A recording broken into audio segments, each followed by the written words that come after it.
How do I know if my wife is cheating? My name is Paul Friedman. I founded the Marriage Foundation, and I'm going to try and give you some information that doesn't directly answer that question. And I'm totally not into spells or looking up her phone history and things like that. That is not okay.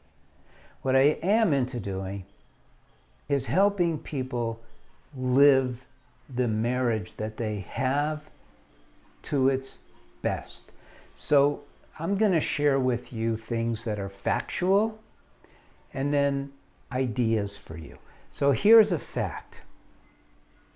If your wife is cheating on you, there is a chance that she's done with the marriage. And there is almost no hope of recovery. Then there is the other possibility. The other possibility is that she's not done with the marriage, that you have gotten wise early enough that you can do some things to recover your marriage. We're going to go there. So there's some do's and there's some don'ts. Don't confront her. Don't bring this out into the open. Don't ask her how you're doing in your marriage. Don't go there at all. Create a double yellow line and don't cross it. Because if you do, and you were on the edge, you're going to push it over to where she has to leave you. It's just the way it is. Now, I know some men who have taken advantage of that moment and pushed it over the edge because they didn't want to be married to that particular woman anymore. And I don't know that that's cool to do, but it works like math. You can do that if that is your choice. But it works to do that. Exposing it will end your marriage.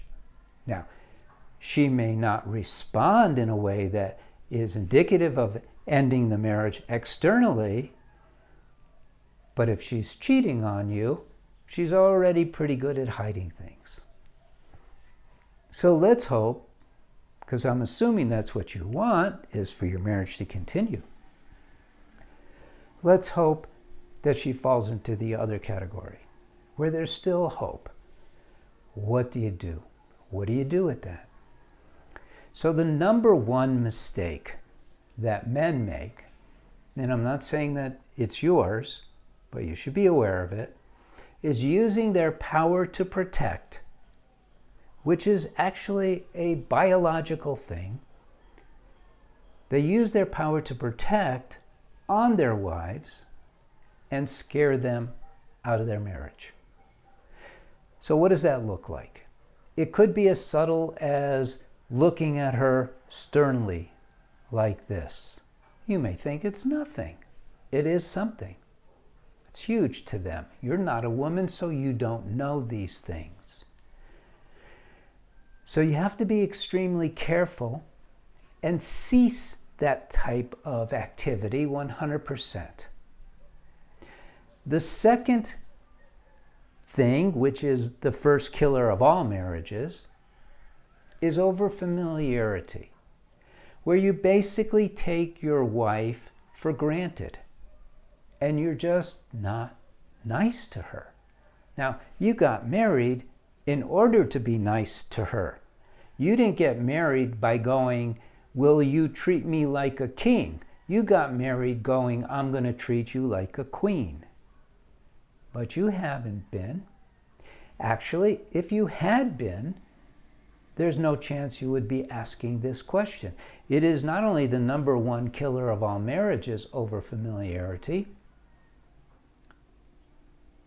it predominates in just about every marriage. And it makes the marriage an unhappy place to be. And obviously, if your wife is cheating on you, it means your marriage is an unhappy place for her to be, which means it's probably an unhappy place for you to be also. So the reasonable thing for you to do is look at these two things. Now there's other things as well, but look at these two things. And if you resonate with this, and it's possible to save your marriage by not screwing it up, then you need to learn about marriage. So, maybe she's not cheating. If she's not cheating, reading one of my books will probably do the trick. It'll probably help you make enough changes in yourself, which is what is required to make permanent changes to yourself so that you behave differently with her. But you could learn a tremendous amount by reading one of my books, either Breaking the Cycle or Lessons for a Happy Marriage.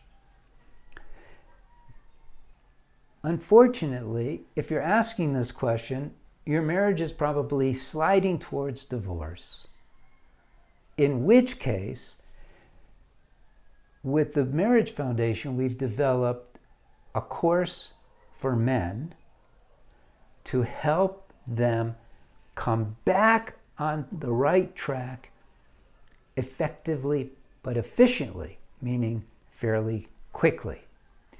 So that would be the recommended course of action. What is not recommended is you hear this, you go, I got it, and then go off on your own and start healing your marriage. And the reason I say that is for the same reason that I would tell you, don't read a book on how to fly and get into a plane and think you're going to survive. There's just too much to know.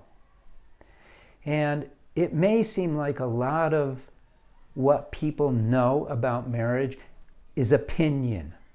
And that's true, which is why I got into this whole business in the first place. I used to be a divorce mediator, and I got tired of these unfounded opinions.